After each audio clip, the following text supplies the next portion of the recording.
హైదరాబాద్లో, రంగారెడ్డిలో, వికారాబాద్లో, మేడ్చల్ జిల్లాలో real estate మీద ఆధారపడి ప్రతి ఊళ్ళే పల్లెటూళ్ళే కనీసం ఒక 50-100 మంది పిల్లలు ఉంటారు. కొంతమంది ఏజెంట్లుగా చేస్తారు, కొంతమంది ఇంకో పని చేసుకుంటారు.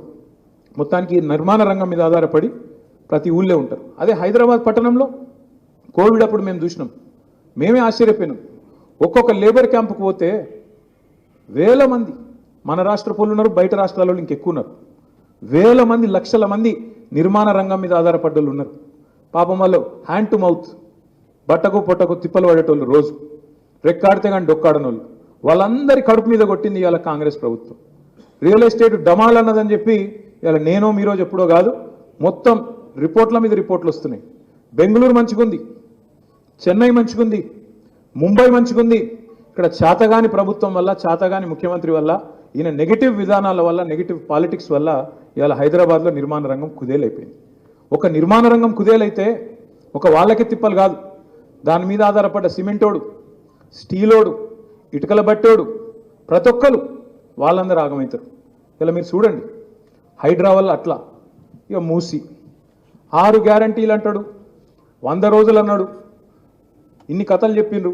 మొత్తం 420 హామీల list, SC declaration, ST declaration, BC declaration, యువత డిక్లరేషను, రైతు డిక్లరేషన్, ఇన్ని చెప్పిండ్రు. చెప్పి వాటికి వేటికి పైసలు లేవట, వాటికేమో లంక బిందెలు దొరుకుతలేవంట. కానీ మూసీకి మాత్రం పైసలు ఉంటాయంట. అవి కూడా ఎన్ని? 1,50,000 కోట్లు పెట్టి మూసీ కడతా అంటాడు రేవంత్ రెడ్డి గారు. ఎందుకయా మూసీతో మురిసే రైతులు ఎంతమంది, మూసీతో వచ్చే ఉద్యోగాలు ఎన్ని, ఇది అడిగితే సమాధానం చెప్పాడు. మూసి ఏం చేస్తావు, మూసి మేమే కట్టినాం కదా ఎస్టీపీలు మొత్తం, నువ్వేం చేస్తావు? కేవలం గోదావరి నీళ్లు తీసుకొచ్చి గండిపేటలో వస్తే మంచిగా కిందికి దబాయించి ఇయ్యచ్చు కదా, మంచి స్వచ్ఛమైన నీళ్లు, ఎందుకు ఆగం చేస్తున్నావు, ఎందుకు ఇన్ని బతుకులను ఆగం చేస్తున్నావు, ఇల్లుగులో కొడుతున్నావు అంటే సమాధానం రాదు. వాళ్ళందరూ ఏడుస్తుంటే, బూతులు తిడుతుంటే వాళ్ళ మీద కేసులు పెడతారు. కడుపు మండినోడు బూతులు తిట్టక ఏం చేస్తారు? మరి మనం తిడుతున్నామా? ఇలా రేవంత్ రెడ్డి గారిని జనం తిట్టే తిట్లు ఇంకో ముఖ్యమంత్రి, ఇంకో నాయకుడు అయితే అమ్మతోడు చెప్తున్నా, ఆయనతో బకెట్లో నీళ్ళు పోసుకుని అలా దుంకి చచ్చిపోతుండే. రేవంత్ రెడ్డి కాబట్టి నడిచిపోతున్నా అని దులుపుకొని పోతున్నాయి. అంటే ఇది ఒక్కటే కాదు, ఇప్పుడు అదే అన్న యాద్ చేస్తున్నాడు. హైదరాబాద్లోనే మూడు అరాచకాలు, హైడ్రా, మూసి, ఇప్పుడు మళ్ళీ నిన్న భూములు, హెచ్సియు మనం పెట్టిన ఏలన్లా. ఆ పిల్లలు హైదరాబాద్ సెంట్రల్ యూనివర్సిటీ పిల్లలు, వాళ్ళిచ్చే వాళ్ళు బయటికి వచ్చి లొల్లి పెట్టి మనల్ని రమ్మంటే కూడా మనం పోలే. ఎందుకంటే మనం పోతే ఏమంటాడు, చెప్పలేదా ఈ గుంటనక్కలు పోయి చేసిర్రు, ఈ బీఆర్ఎస్ వాళ్ళే పోయి చేసిండ్రు అని చెప్పి పిచ్చి మాటలు మాట్లాడతాడు. అందుకే మనం వాడికి పోలే. ఏమున్నా బయటికి వెళ్ళి మద్దతు చెప్పినాం, మీడియా ద్వారా చెప్పినాం, అవసరమైతే న్యాయ పోరాటం చేస్తామని చెప్పినాం, కానీ అందులో పోలే. కానీ ఆ ఉద్యమాన్ని కూడా మలినం చేసే విధంగా ఎంత చిల్లర మాటలండి ఒక ముఖ్యమంత్రి. ఆడ జింకలు లేవు, గుంటనక్కలు ఉన్నాయి అంటాడు. మరి ఆడ జింకలు ఉన్నాయా, ఏమున్నాయి? ఇప్పుడు చచ్చిపోతే ఒక్కొక్కటి బయటకు వస్తుంది. ఇప్పటికే 4 జింకలు చచ్చిపోయినాయి. ఒక్క జింకను చంపితే సల్మాన్ ఖాన్ తీసుకుపోయి జైల్లో పెట్టిరు. మరి 4 జింకలు చంపిండు రేవంత్ రెడ్డి, ఏం చేయాలి? నేనేమంటున్నా అంటే, ఇది అంత ఎందుకు చెప్తున్నా అంటే, ఇవన్నీ చేయబట్టి ఇలా ప్రజలకి ఏం ముద్ర పడ్డదంటే, చిచి వీళ్ళు మంచి మనుషులు కాదు, చాలా గలీజ్ మనుషులు, వీళ్ళు ఇచ్చిన మాట నిలబెట్టుకునేటోళ్ళు కాదు, కాంగ్రెస్ వాళ్ళని నమ్మొద్దు అనేది బాగా బలంగా ఇవాళ ప్రజల్లో నాటకపోయింది. ఎన్నికలు ఎప్పుడు వచ్చినా, ఈ రోజు వచ్చినా, ఇంకొక 6 నెలలకు వచ్చినా, సంవత్సరానికి వచ్చినా, నేను ముమ్మాటికి ఒక మాట చెప్తున్నా, తుఫాను వాతావరణంలో మళ్ళీ ఒక్కసారి గులాబీ జెండా ఎగురుతుంది, మళ్ళీ కేసీఆర్ గారు ముఖ్యమంత్రి అవుతారు. ఇది పక్కా, ఇది మీరు రాసి పెట్టుకోండి, ఎవరు మార్చలేరు దాన్ని.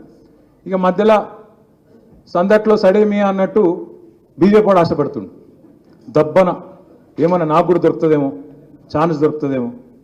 సమస్యనే లేదు. ఎందుకంటే ఇప్పుడు 8 మంది ఎంపీలు ఉన్నారు బీజేపీ వాళ్ళు, 8 మంది ఎమ్మెల్యేలు ఉన్నారు. ఇప్పుడు 8 మంది ఎంపీలు ఉన్నారు కదా, మీరు ఒకటి చూడుర్రి, ఒక్క రోజున కాంగ్రెస్ పార్టీ మీద పోరాటం చేస్తారా? పొరపాటున కాంగ్రెస్ పార్టీని ఒక మాట అంటారా? 2 మంత్రులు ఉన్నారు, కేంద్ర మంత్రులు.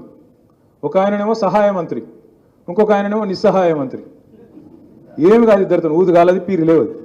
తెలంగాణకు రూపాయి తెచ్చే ముఖం లేదు. కానీ తెల్లారు లేస్తే కేసీఆర్ని తిట్టాలి, బీఆర్ఎస్ని తిట్టాలి. అరే తిట్టుడేదో కాంగ్రెస్ తిట్టరాదరా పోయి, ఆయన గవర్నమెంట్లు ఉన్నాడంటే అది శాత కాదు. రేవంత్ రెడ్డిని ఆయన అన్నాడు, ఇంకా గమ్మత్ చూడరు మీరు. నిన్న రేవంత్ రెడ్డినేమో పల్లెత్తు మాట అన్నారు, ఒక్క మాట. అసలు ఆయనకు రక్షణ కవచమే వీళ్ళు. నేను మొన్న మాట్లాడుకుంటే చెప్పిన ఈ సెంట్రల్ యూనివర్సిటీ భూములు ఈ దందా వెనక ఒక బీజేపీ ఎంపీ ఉన్నాడని నేను చెప్పిన, పేరు చెప్పలే నేను. గుమ్మడికాయల దొంగ ఎవడరా అంటే భుజాలు తడుపుకున్నట్టు ఒకడానికి ఒకరికి వస్తుండు బయటికి వచ్చి నన్ను తిట్టుడు. నేను నన్ను తిట్టుడు ఎందుకు రా, నువ్వు చేసేదో అటు చేయు, మీరు కేంద్రంలో ఉన్నారు, మీరు చేసేదో అక్కడ చేయండి ఎవడు చెప్తలేడు, తిట్టుడు మాత్రం నన్ను. ఎందుకు చెప్తున్నా ఇదంతా అంటే ఈ 16-17 నెలల్లో తెలంగాణకు బీజేపీ చేసిన ఒక్క పని, ఒక పై సంబంధం పని ఏదైనా ఉన్నదా? మీరు కూడా ఆలోచించండి, ప్రజలు కూడా ఆలోచిస్తున్నారు. ఎందుకంటే ప్రజా పోరాటాల్లో లేరు, హైడ్రా బాధితుల దగ్గరికి వీళ్ళు పోయేది లేదు, మూసీ బాధితుల దగ్గరికి పోయేది లేదు, సెంట్రల్ యూనివర్సిటీ పిల్లల కోసం కొట్లాడేది లేదు, లగచర్లలో లంబాడ రైతులను జైల్లో పెడితే మాట్లాడరు, రేవంత్ రెడ్డి ఇచ్చిన హామీలు అమలు చేయకపోతే మాట్లాడరు. మరి బీజేపీ వాళ్ళని ప్రజలు ఎందుకు పట్టించుకోవాలి, ఎందుకు పట్టించుకుంటారు ఆలోచించండి. వాళ్ళకి తెలిసింది ఒకటే ఒక్క మందు, ఏమన్నంటే మతం పిచ్చి నింపాలి, మొత్తానికి ఆఖరికి మతం పేరు మీద రాజకీయం చేయాలి. కానీ తెలంగాణ ప్రజలు ఇలా చాలా చైతన్యవంతంగా ఉన్నారు, మళ్ళీ రిస్క్ తీసుకోరు.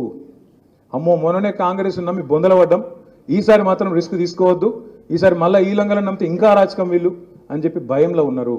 కాబట్టి ముమ్మాటికి భవిష్యత్తు మనది. మీరు కాంగ్రెస్ వ్యవహారం కూడా ఒకసారి చూడండి, రేవంత్ రెడ్డి గారి వ్యవహారం కూడా చూడండి. నిన్నగాక మొన్న సోనియా గాంధీ గారి మీద, రాహుల్ గాంధీ గారి మీద ఈడీ వాళ్ళు ఛార్జ్ షీట్ వేసిండ్రు.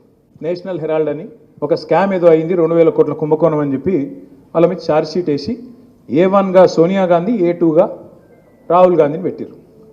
మొత్తం దేశమంతటినేమో కాంగ్రెస్ ఏడాడు ఉందో అక్కడ లొల్లి చేసిండ్రు, బీజేపీని మోడీని తిట్టుకుంటూ బయటకు వచ్చి నిరసనలు చెప్పారు.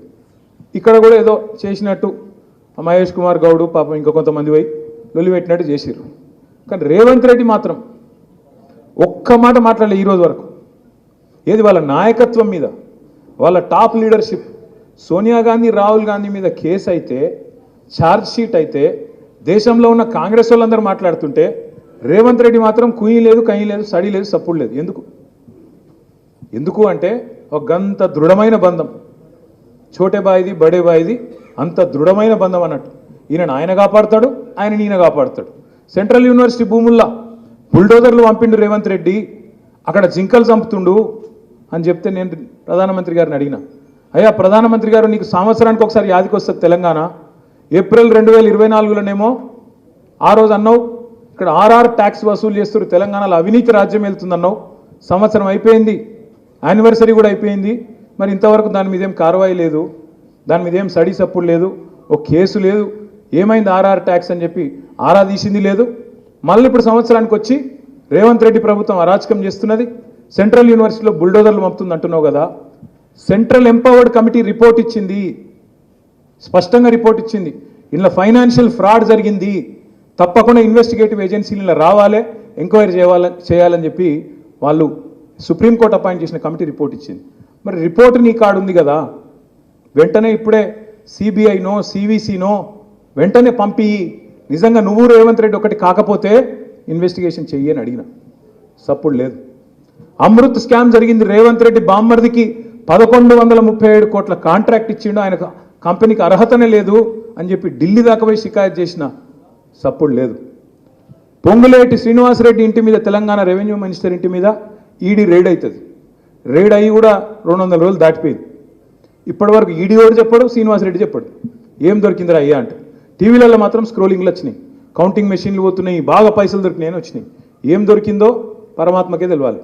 ఇదంతా ఎందుకు చెప్తున్నా అంటే, 2 పార్టీలు తెలంగాణలో మాత్రం దొందే, ఇద్దరు ఒకటే, ఇద్దరు తెలంగాణ ప్రజల ప్రయోజనాలు వాళ్ళకి పట్టాయి, తెలంగాణలో ప్రజా పోరాటాలు వాళ్ళకి ఇష్టం లేదు, తెలంగాణ బాగుండు అంతకంటే ఇష్టం లేదు.